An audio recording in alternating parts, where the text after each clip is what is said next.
So the discussion that we are going to have tonight about the intersection of humanity and business is something that's near and dear to all of us up here and everyone that worked on this inaugural salon. This is stuff that we care about without regard to our jobs or our professions. We hope to create a movement whereby folks like you care deeply about it as well.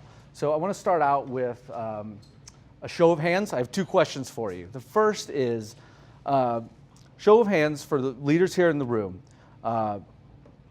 If you think starting a business or running a business is more difficult or tougher now than it was, say, 10 or 15 years ago due to regulation, health insurance, recessions, competition, etc. Some hands. Now this next question, I think some more hands will go up. Raise your hand, be totally honest if you can, if you've ever been somewhat, slightly, or abject miserable at a job.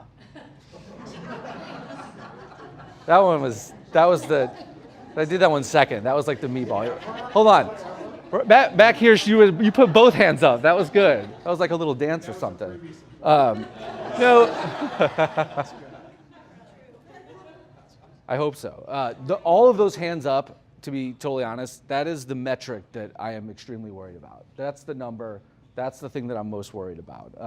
Elliot and I sometimes, as we were having discussions, coffees, and meetings at his offices, we were discussing this. We came at this issue sometimes from different angles, but for me, that's the crisis. That's the crisis, that enough people don't enjoy their jobs. I think being miserable at work is a tragedy.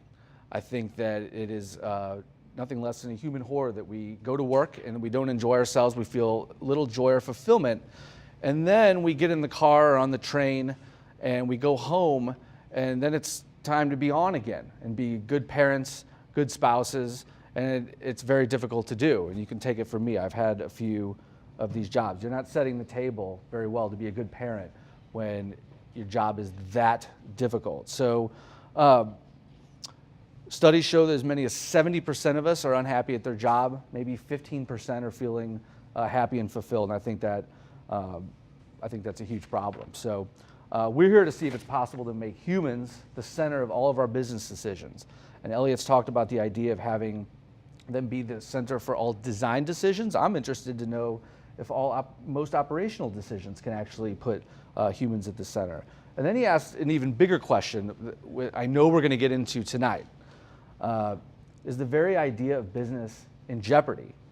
And when he told me that, I told him I thought it sounded far-fetched. And I was having a coffee with Jeanette and with and they said, well, no, business actually, as far as the timeline of humanity, is actually kind of a small blip in our history. And they basically convinced me that it's not as far-fetched as it sounds. And so we invited you guys here tonight because we want to kick off this project. We want to talk about this.